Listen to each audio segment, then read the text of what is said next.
Hello everyone. तो Indian constitution की series में हम कर रहे थे द प्रेसिडेंट ऑफ इंडिया के बारे में। हमने जाना प्रेसिडेंट ऑफ इंडिया कैसे अपॉइंट होते हैं, उनके इलेक्शन कैसे हैं, मैनर ऑफ इलेक्शन कैसे हैं। तो आज के इस वीडियो में हम जानेंगे कि जो प्रेसिडेंट ऑफ इंडिया है उनकी पावर क्या है, उनकी शक्तियां क्या हैं, वो क्या कर सकते हैं। तो हमने लास्ट की वीडियो में देखा कि जो यूनियन के हेड हैं, हम चैप्टर जो कर रहे हैं यूनियन, उस चैप्टर में चैप्टर 1 जो इंडियन कॉन्स्टिट्यूशन में दिया गया है पार्ट 5 में, उसमें चैप्टर 1 में प्रेसिडेंट को एग्जीक्यूटिव हेड के तौर पे जाना गया है, जिसके प्रेसिडेंट ऑफ इंडिया को as a head of a union माना गया है कि गवर्नमेंट के हेड के तौर पे काम करेंगे। तो आज के इस वीडियो लेक्चर में हम बात करेंगे कि भारत के जो राष्ट्रपति हैं उनके पास कितनी शक्तियां होती हैं, और ये जो पावर्स हैं इनको हम अलग अलग वीडियो लेक्चर में हम इनको कंप्लीट करेंगे। तो आज के इस वीडियो में हम देखते हैं कि भारत के जो प्रेसिडेंट है उनके जो पास जो पावर्स हैं उनको कैसे हम क्लासिफाई कर सकते हैं, कैसे डिवाइड कर सकते हैं, और उसमें से एडमिनिस्ट्रेटिव जो पावर है, डिप्लोमेटिक पावर है या मिलिट्री पावर है, उनको आज की इस वीडियो में हम कवर करेंगे। जो नेक्स्ट वीडियो आएंगी उसमें हम जो रिमेनिंग पावर ऑफ प्रेसिडेंट है उनको कवर करेंगे। तो जो हम बात करते हैं कि इंडियन कॉन्स्टिट्यूशन में अलग अलग जगह पे प्रेसिडेंट ऑफ इंडिया के लिए अलग अलग पावर एट पर द जो चैप्टर दिए गए पार्लियामेंट के लिए या काउंसिल ऑफ मिनिस्ट्री में या पार्ट इंडियन कॉन्स्टिट्यूशन में पार्ट इंडिया कॉन्स्टिट्यूशन में अलग अलग जगह पे जो भारत के राष्ट्रपति को पावर दी गई है उनको हमने क्लासिफिकेशन की है। टोटल 6 कैटेगरी में हमने उन पावर को डिवाइड किया है। Classification of powers of president. तो सबसे पहले एडमिनिस्ट्रेटिव पावर्स आती हैं या एग्जीक्यूटिव पावर आती हैं। उसके बाद डिप्लोमेटिक पावर। भारत के राष्ट्रपति के पास डिप्लोमेटिक पावर कौन कौन सी हैं? Military power. ये सारी पावर को जो क्लासिफिकेशन है आप इसको नोट डाउन कर लें, तो इस पावर के ऊपर हम 1 बाय 1 करके इन पावर्स के प्रेसिडेंट के बारे में, प्रेसिडेंट की जो पावर है उनके बारे में बात करेंगे। तो उसके बाद 4th नंबर पे आती है लेजिस्लेटिव पावर्स। नंबरिंग का कोई भी सीक्वेंस हो सकता है, तो ये फॉर रेफरेंस आपको ये याद रखनी है। और उसके बाद जुडिशियरी पावर। जुडिशियरी पावर में फॉर एग्जांपल के तौर के पार्डन की पावर है वो आती है, जो जुडिशियरी साइड से प्रेसिडेंट है वो यूज करते हैं। Emergency power. इमरजेंसी पावर में भारत में अगर कोई इमरजेंसी लगती है, प्रोक्लेमेशन ऑफ इमरजेंसी होता है, तो उसमें प्रेसिडेंट के पास क्या क्या पावर होती है। तो आज हम इन जो बेसिक 6 जो क्लासिफिकेशन है पावर ऑफ प्रेसिडेंट की, इनके ऊपर हम 1 बाय 1 बात करेंगे। तो सबसे पहले हम बात करेंगे एडमिनिस्ट्रेटिव पावर और एग्जीक्यूटिव पावर। एडमिनिस्ट्रेटिव पावर या एग्जीक्यूटिव पावर एक ही बात है, क्योंकि जो इंडियन कॉन्स्टिट्यूशन कहता है कि जो गवर्नमेंट ऑफ इंडिया का जो कंडक्ट ऑफ बिजनेस है वो in the name of president के नाम पे चलेगा। तो बात करते हैं सबसे पहले एडमिनिस्ट्रेटिव पावर या executive. Administrative power executive power में एडमिनिस्ट्रेटिव पावर होती है कि एग्जीक्यूटिव पावर होती है कि जो एग्जीक्यूशन ऑफ लॉ की एग्जीक्यूशन और administration of department of government है, ये इसको हम एग्जीक्यूशन या एडमिनिस्ट्रेटिव पावर के रूप में देखते हैं। सबसे पहले आर्टिकल 53 कहता है कि executive power of the union vested in the president. तो सबसे पहले आर्टिकल 53 ये डिक्लेयर कर देता है कि जो एग्जीक्यूटिव पावर है यूनियन की वो प्रेसिडेंट के पास है। उसके बाद आर्टिकल 73 कहता है कि executive power of the union extended to the matters with respect to which the parliament has power to make law। Article 73 हम पहले वीडियो में कर चुके हैं, जिसमें हमने देखा कि एग्जीक्यूटिव पावर कहां तक लिमिट करती है, एक्सटेंट कहां है, कहां तक एग्जीक्यूटिव पावर की एक्सटेंट कहां तक है। तो एग्जीक्यूटिव पावर की एक्सटेंट वहीं तक है जहां तक पार्लियामेंट के पास पावर है कि वो उन सब्जेक्ट के ऊपर लॉ बना सकती है। तो वो उन सब्जेक्ट के ऊपर ही जो एग्जीक्यूटिव पावर है प्रेसिडेंट की उसी हद तक जाती है। क्यों? क्योंकि जो पावर है एग्जीक्यूटिव की यूनियन की जो पावर है वो प्रेसिडेंट के पास रहती है। उसके बाद आर्टिकल 77 क्या कहता है?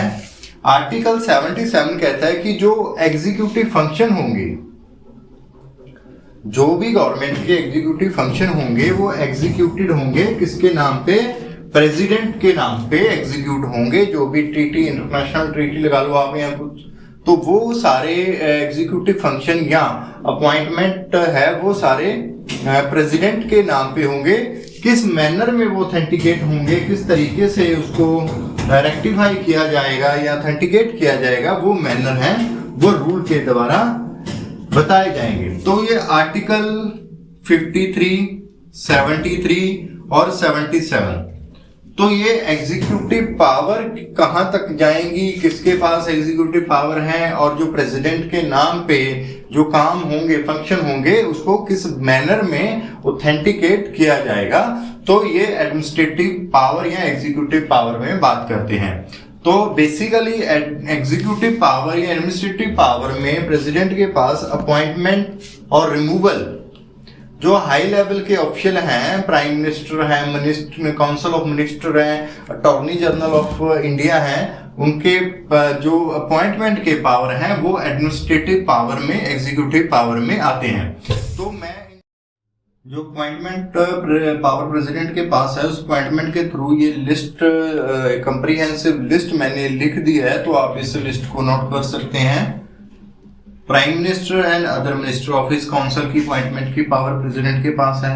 उसके बाद अटॉर्नी जनरल ऑफ इंडिया की जो अपॉइंटमेंट की पावर है वो प्रेसिडेंट के पास है। उसके बाद controller and auditor general of India की जो अपॉइंटमेंट की पावर है वो प्रेसिडेंट के पास है। उसके बाद जजेस of the supreme court and high court की अपॉइंटमेंट की पावर है वो प्रेसिडेंट ऑफ इंडिया के पास है। उसके बाद गवर्नर के अपॉइंटमेंट की पावर है वो प्रेसिडेंट ऑफ इंडिया के पास है। उसके बाद commission to investigate interference in water supply, उसकी जो पावर है अपॉइंट करने की वो प्रेसिडेंट ऑफ इंडिया के पास है। उसके बाद chief election commissioner and other member of election commission के अपॉइंटमेंट की पावर प्रेसिडेंट ऑफ इंडिया के पास है। उसके बाद special officer for ST and ST के लिए अपॉइंटमेंट करने की पावर भी प्रेसिडेंट ऑफ इंडिया के पास है। उसके बाद commission for condition of backward classes के अपॉइंट करने की पावर भी प्रेसिडेंट ऑफ इंडिया के पास है। उसके बाद commission to official language, official language के लिए कमीशन अपॉइंट करने की पावर भी प्रेसिडेंट ऑफ इंडिया के पास है। उसके बाद special officer for linguist minority को अपॉइंट करने की पावर भी प्रेसिडेंट ऑफ इंडिया के पास है। इसके साथ प्रेसिडेंट ऑफ इंडिया के पास कुछ ऐसी पावर हैं जिसके तहत वो हाई ऑफिशियल को वो रिमूव कर सकता है अपने ओहदे के, जिसमें प्राइम मिनिस्टर या अदर मिनिस्टर ऑफ इंडिया को वो अपने ओहदे से हटा सकता है। उसके बाद अटॉर्नी जनरल को अपने ओहदे से हटा सकता है। उसके बाद जजेस ऑफ सुप्रीम कोर्ट और हाई कोर्ट, और उसके बाद गवर्नर ऑफ स्टेट को वो अपने ओहदे से हटा सकता है। ये पावर प्रेसिडेंट ऑफ इंडिया के पास है।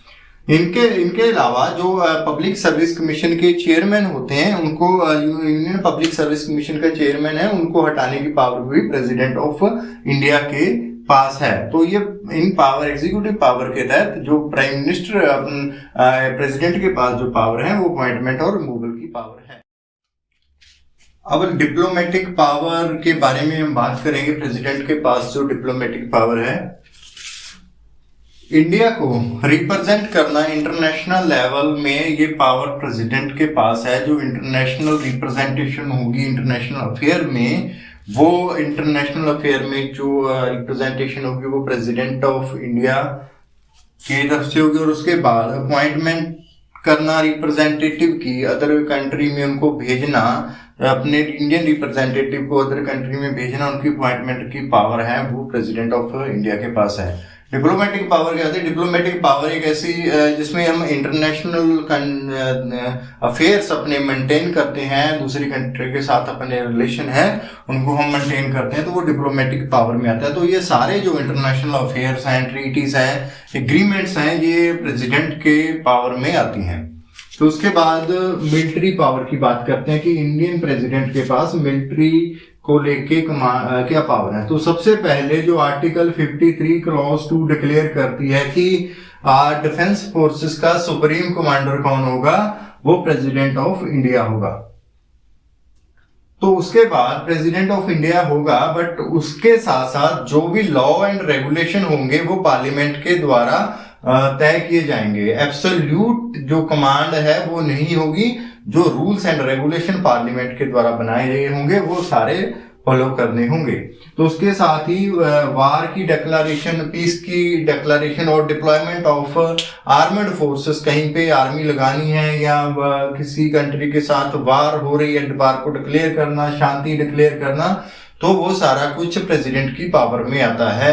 बट ये पावर है subject to regulation by parliament है, पार्लियामेंट के द्वारा जो लॉ बनाया जाएगा उसके द्वारा इसको रेगुलेट किया जाएगा। तो आज की इस वीडियो में हमने जो प्रेसिडेंट की एडमिनिस्ट्रेटिव पावर, डिप्लोमेटिक पावर और मिलिट्री पावर के बारे में